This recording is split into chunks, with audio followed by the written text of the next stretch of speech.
혹시 이거 나온 지 얼마 안 돼서 아직도 모르고 이런 거래 하시면 굉장히 위험하고요.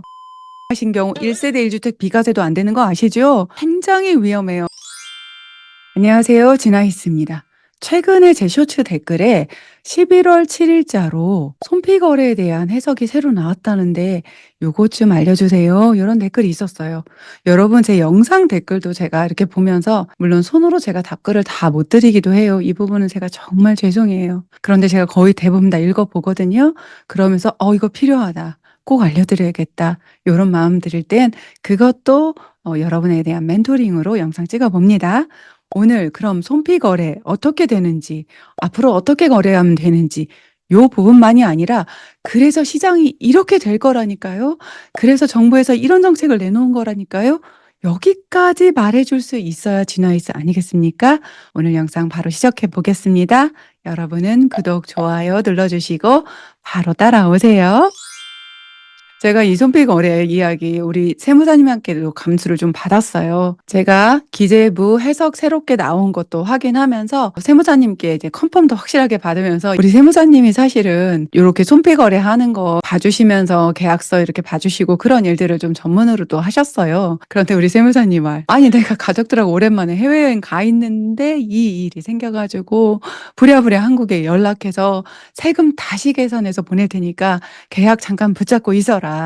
이 금액인데도 계약을 할 건지 그걸 확실하게 알려줘야 되니까 왜 11월 7일자 이후에 잔금하는 건 다 요 방식대로 저촉이 되기 때문에 그렇거든요. 그래서 여행지에서 밤새가면서 계산해서 막 연락드리고 그렇게 했다는 에피소드까지 있는 그렇게 중요한 포인트가 숨어 있는 내용입니다. 손피거래가 왜 발생했는지 어떻게 계산하는지 제가 최근 영상에 좀 자세히 올렸었어요. 그래도 간단하게 짚고 넘어가면 이런 손피거래가 발생하는 가장 큰 이유 분양권 양도소득세가 기가 막히죠. 정말 징벌적 과세라는 말이 절로 나오는 1년 미만 70%, 지방세 포함 77%, 1년 이상, 그리고 등기 칠 때까지 60%, 지방세 포함 66%.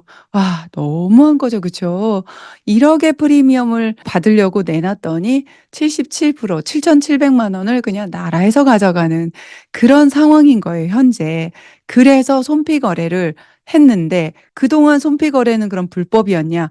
아니요. 기재부에서 이런 해석을 내놨었거든요. 그거 한번 먼저 볼게요. 23년 12월 27일 해석은 그 요지가 매수자가 해당 매매 거래에서 발생하는 양도소득세를 전부 부담하기로 약정한 경우 최초 1회에 하나여 해당 세액을 양도가액에 합산하는 것이 이렇게 읽으면 뭔 소린가 싶죠. 요거 제가 조금만 설명해 볼게요. 이번에 기재부에서 해석이 나온 그걸 가지고 해드릴게요. 그리고 여기는 조금 40%인데 20년 12월 31일 이전에 취득한 분양권이기 때문에 2년 내에 양도할 경우 40%, 지방세 4% 포함해서 44%예요. 요걸 가지고 23년 해석으로 해보면 최초 1회에 한정하여 계산한다. 여러분 숫자가 많이 나온다고 지금 막 멘붕 오시고 헷갈리시면 안 돼요. 헷갈리실 필요 없어요. 제가 마무리 깔끔하게 정리해드려요. 그래도 요렇게 정확하게 계산하는 걸 봐야지 그래야 받아들이는 분들이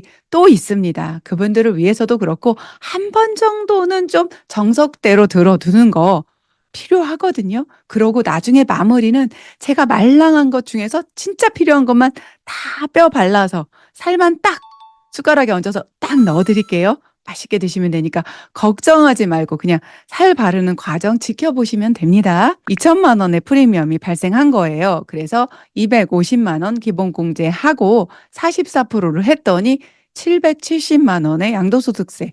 요게 1차 양도소득세예요. 요거를 가산을 해야 되죠. 한 번만 가산하라고 했어요. 그래서 2천만 원에다가 770만 원을 더하고 250만 원을 기본공제를 빼고 44%를 했더니 1,000만 원, 1,100, 8만 8천 원 정도가 나왔단 말이에요. 요게 23년 12월에 기획재정부에서 해석한 대로 계산을 했던 지금까지의 손피거래였어요. 그런데 이게 어떻게 바뀌었냐면 24년 11월 7일 기재부 해석이 매수자가 해당 매매 거래에서 발생하는 양도소득세를 전부 부담하기로 약정한 경우에는 매수자가 부담하는 양도소득세는 전부 양도가액의 합산함. 전부. 한 번이 아니라 전부. 그러면 발생하고 그 위에 또 계산해서 또 양도세 발생하면 또 계산하고 무한적으로 계산하느냐? 무한은 아니에요. 요 다음에는 조금 더 어려운 게 나오는데 멘붕 안 돼요. 그냥 따라오세요. 보시면 아까 그 똑같은 조건일 때 계속적으로 재계산을 하면 1,375만 원이 나온다. 요 똑같이 2천만 원에 250만 원을 빼는데 요 중간에 갑자기 X가 생겼어요. 요걸 계산하는 방정식을 기획재정부에서 이렇게 만들었어요. 이 방정식까지 이해할 필요 없어요. 그렇게 해서 매번 계속 더하는 거죠. 계속 더해서 계산을 했더니 1,375만 원인데 포인트는 그 다음 줄을 이해하는 거예요. 제가 이렇게 색칠해서 보여드릴게요. 이렇게 1,375만 원인데 그냥 1,375만 원이라는 프리미엄을 처음부터 받으려고 했어. 그래서 2천만 원에다 1,375만 원, 그러니까 합쳐서 3,375만 원의 프리미엄을 받을 경우 그냥 단순하게 250만 원 빼고 양도소득세율 44%로 계산했더니 1,375만 원. 이렇게 결론이 나오는 거죠. 열심히 방정식에 넣어서 계산하나 그냥 그 정도 금액을 받으려고 그냥 처음부터 그 금액의 44% 하나 똑같다. 그 얘기는 뭐냐? 손피거래 이제 없다. 이렇게 어려운 방정식을 만들면서 기재부에서 뭐라고 메시지를 전하냐? 손피거래 그만해. 하지 마. 요렇게 말씀드린 거예요. 손피거래만 하지 못하게 됐느냐? 그래서 세무사님께서 전문으로 이 거래를 계속 하신다니까.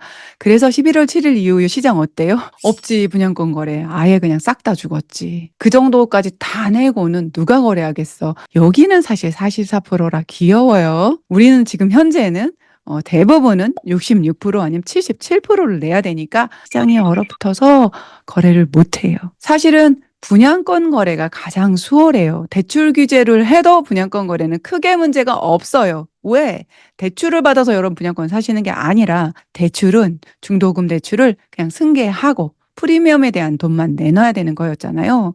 물건에 대출을 일으킬 수는 없어요. 추가로. 그쵸? 그러니까 대출 규제로 거래 규제를 확 하고 이번에 손피 거래를 못하게 하면서 분양권 거래 규제를 확 하는 것으로 제 눈엔 보입니다. 그래서 여러분 손피 거래 지금 혹시 이거 나온 지 얼마 안 돼서 아직도 모르고 이런 거래 하시면 굉장히 위험하고요. 그리고 혹시 그런 계약서 쓰셨으면은 세무사님 대동하셔서 상황이 이렇게 바뀌었고 처음에 생각한 대로가 아니니까 좀 이 계약에 대해서 조금 선처해달라는 그런 이야기들 꼭 하셔야 돼요. 양쪽에 굉장히 문제가 있을 수 있는 거래가 됩니다. 이렇게 손피 거래를 근절하면은 어떤 일이 일어나는지 불보듯 뻔하게 그려지는 게 뭔지 아세요? 다운 거래. 또 업계약서도 쓴 데가 있어요.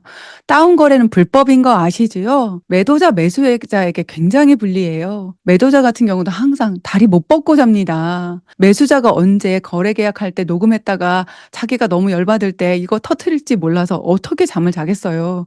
그리고 사실 매수자도 안전하지 않아요. 다운 거래하신 경우 1세대 1주택 비과세도 안 되는 거 아시죠? 굉장히 위험해요. 다운 거래하시면 절대 안 됩니다. 그래서 결론적으로 저는 이렇게 생각해요. 정부가 지금 부동산 시장이 굉장히 가열됐다는 것에 대해서 초긴장 상태다. 지금 당장 대출 규제로 거래가 줄어들고 있는 것에 대해서 마지막 쐐기를 박는 게 아닐까. 대출을 조여서 유동성을 조여서 거래를 없애고 대출로 못 막는 분양권까지 거래를 못하게 해서 부동산 가격이 올라가는 고점의 매매 거래를 막는 전형적인 수요 억제 정책을 지금 쓰고 있습니다. 그래서 날씨도 자꾸 추워지는데 부동산 시장 더 추운 찬바람이 지금 쌩쌩 불게 생겼어요. 오늘 내용 정리해 보겠습니다.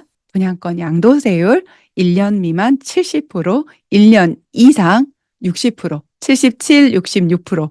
굉장히 과하다. 그래서 손피 거래가 있었는데 24년 11월 7일 이후로는 손피 거래는 역사 속으로 사라졌다. 언제 다시 부활할지 잘 몰라요. 그렇지만 앞으로는 손피 거래 안 되고요. 그러니까 여러분 다운 거래 절대 안 됩니다. 굉장히 다운 거래에는 위험성이 많아요. 이거 매수자가 나중에 신고해서 사건 사고가 굉장히 크게도 있었어요. 다운 거래 하시면 안 됩니다. 수요 억제 정책으로 매매 거래가 더 적어질 거다. 시장은 더 얼어붙을 거다. 이런 시기는 공부하면서 버티면서 단단하게 성장해 가는 거다. 이렇게 시장을 좀 정확하게 읽고 더 중요한 건 그럼 앞으로 어떻게 하면 되는지. 이제 12월 대출 일으켜서 뭔가 물건 거래하는 거 어차피 불가능하죠. 그러니까 여러분 공부하시면서 따뜻한 봄 오면서 내년에 대출 총량 새롭게 리셋되면서 시장 변화도 보면서 또 은행도 사업해야 되잖아요. 대출 총량이 리셋되면서 새로운 상품들 나올 때 나는 언제쯤 대출을 일으켜서 내 집을 어디로 어떻게 매수할 건지 공부합시다. 기초적인 공부는 늘 항상 하셔야 되고요. 이 기반 위에 시장 돌아가는 거, 정부의 정책들이 어떻게 변하는지 차곡차곡 쌓아가면 여러분의 인사이트 차곡차곡 쌓이는 속도만큼 여러분의 자산도 차곡차곡 단단하게 성장하게 되실 겁니다. 그 부분 제가 도와드릴게요. 그러니까 여러분은 구독, 좋아요 눌러주시고 댓글에 이런 질문들 꼭 남겨주시고 지나이스 소식 빠르게 받아보도록 딸랑딸랑 알람 설정 부탁드립니다. 오늘도 미라클